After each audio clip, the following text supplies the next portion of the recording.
Salut, la suite de cette 19e journée qui a commencé avec un tristouille Montpellier-Lille, où j'avoue que j'ai pas bien compris la compo d'équipe de Fonseca, déjà privé de Cabella et qui avait choisi de mettre Yazice sur le banc et d'aligner une équipe finalement très défensive.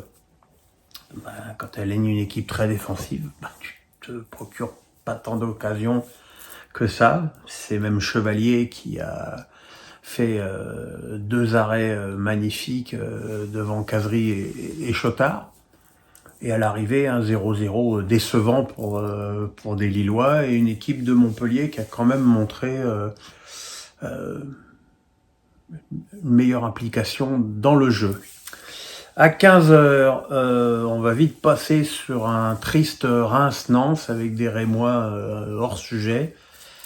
Les Nantais qui ont raté un penalty par Kadewere, enfin Diouf a très bien arrêté un penalty tiré par Kadewere. Et dans la série, nos arbitres sont aux fraises. Nous n'oublierons pas le carton rouge non distribué à Daramy qui a blessé Comert d'une semelle assez invraisemblable. Alors on m'explique que c'est emporté dans son élan, mais on s'en fout. C'est pas la règle, quoi. Voilà. Clermont-Strasbourg. Alors Strasbourg avait bouffé Clermont en coupe le week-end précédent. Là, évidemment, le match a été différent, même si en première mi-temps, les Alsaciens étaient très nettement devant, techniquement, et ont ouvert le score par Saïdion. Changement de décor total à la mi-temps avec une bien plus grosse agressivité de la part des Auvergnats. Alors quand je dis agressivité, elle est plutôt de bonne aloi pour la plupart des joueurs, sauf pour le dénommé Borges qui a fini le match de manière assez inexplicable.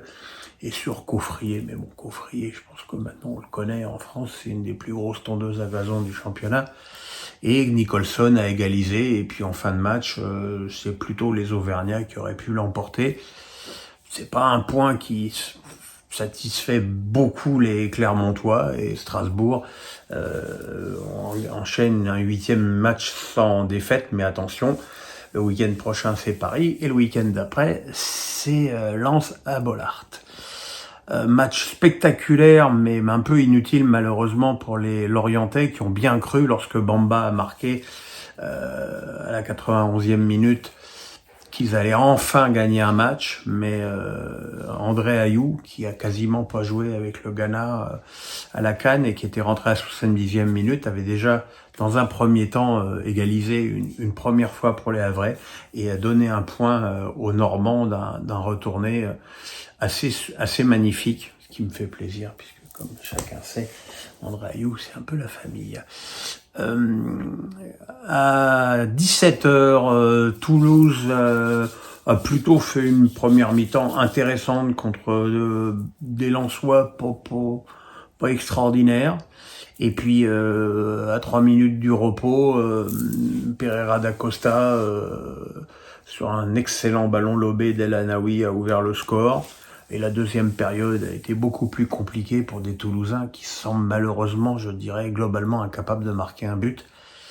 Et c'est Diouf, le gaucher, qui d'un tir assez hallucinant du pied droit dans la lunette, a donné à la victoire nordiste une plus ample apparence.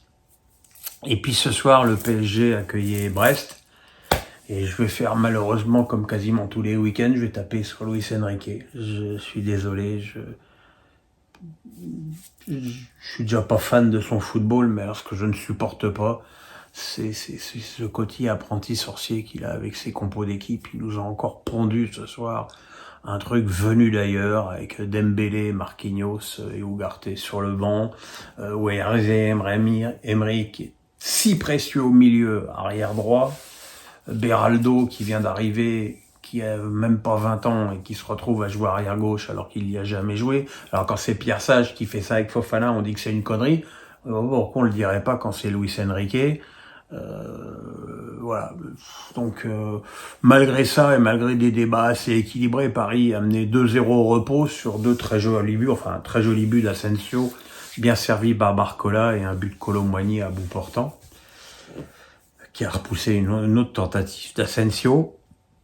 Et je sais pas si ce qui s'est passé dans les têtes parisiennes, mais coupure de secteur totale. Et Paris a été comme absent de cette seconde période. Danilo marqué contre son camp à la 55e minute sur une action de Magnetti. Et à la 80e minute, Pereira Lage sur un centre de Satriano qui est passé entre les jambes de Danilo, a trompé Donnarumma d'une talonnade. C'est très mérité pour une équipe brestoise qui a toujours joué son jeu, qui ne s'est jamais renié, qui a pratiqué son football avec ses excès. J'adore Lies Melou, mais bon, qu'est-ce qu'il file quand même, qu'est-ce qu'il file. Et puis voilà, le tout saupoudré par l'arbitrage ridicule de Monsieur Turpin, qui a donc donné 2 jaunes en 2 minutes à Barcola, le premier. Et c'est d'ailleurs, il faudra voir ce que la commission de discipline décidera. Le premier sur une action où il ne touche même pas Lies Melou. Donc voilà, je pense que le PSG ira défendre son attaquant, mais il n'empêche que la prestation du PSG, alors on peut pas dire qu'elle est inquiétante parce que l'équipe, encore une fois, ne ressemblait à rien et que moi je pense au manque de respect de Luis Enrique envers Mukiele, qui est quand même un défenseur de métier. Et en ce moment, t'as Hakimi à la canne, t'as Nuno Mendes qui revient, t'as Skriniar blessé, t'as Kimpembe blessé et Mukiele joue pas. Il y a un problème.